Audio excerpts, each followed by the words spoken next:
안녕하세요. 골드만 비뇨기학과 원장 유경호입니다. 전립선 비대증으로 진단을 받으신 경우에 크게 두 가지 종류의 약제로 치료를 받게 되십니다. 알파 차단제, 5-알파 환원요소 억제제, 이러한 약제로 처방을 받고 치료를 받으시는 경우에 이 약제에 대한 부작용이 나타날 수 있는데요. 이번에는 이 약제의 부작용에 대해서 한번 말씀을 드려볼까 합니다.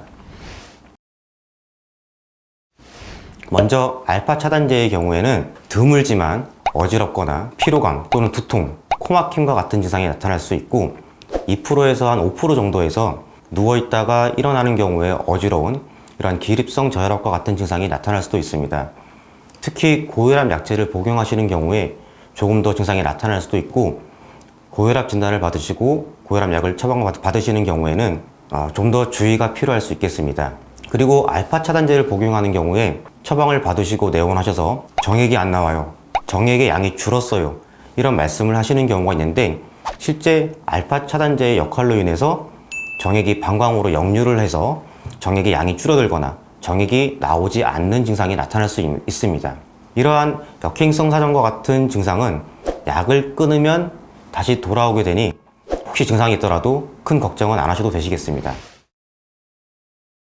두 번째로 5-알파 환원요소 억제제의 경우에는 남성 성기능과 관련된 증상, 성욕이 떨어지거나 발기력이 조금 떨어지는 이러한 증상이 나타날 수 있는데 이 역시 1% 내외로 매우 드물게 나타납니다. 또한 5-알파 환원요소 억제제 같은 경우 가임기 여성 또는 임신한 여성이 접촉을 하는 경우에 남성 태아에 영향을 미칠 수 있기 때문에 주의를 요할 수 있습니다. 따라서 5-알파 환원요소 억제제를 처방받으신 경우에 집안 내에, 가정 내에 약제가 있는 경우에는 가임기 여성 또는 임신한 여성이 있는 경우에 접촉이 되지 않도록 주의할 필요가 있으시겠습니다.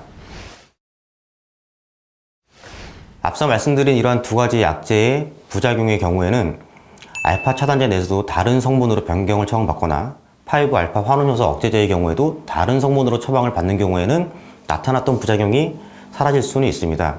이 전립선 비대증 약은 평생 동안 복용을 해야 되는 것에 대해서도 상당히 부담을 느끼는데요. 실제로 부작용이나 아니면 평생 동안 복용을 해야 되는 것에 대한 부담감보다 배뇨 증상이 개선되고 삶의 질이 개선되는 효과가 훨씬 더 크기 때문에 정확히 비뇨기학과 선생님과 진료를 받으시고 상의를 받으신 후에 환자분께 적합한 약제를 처방받으시고 치료를 받으시면 되시겠습니다.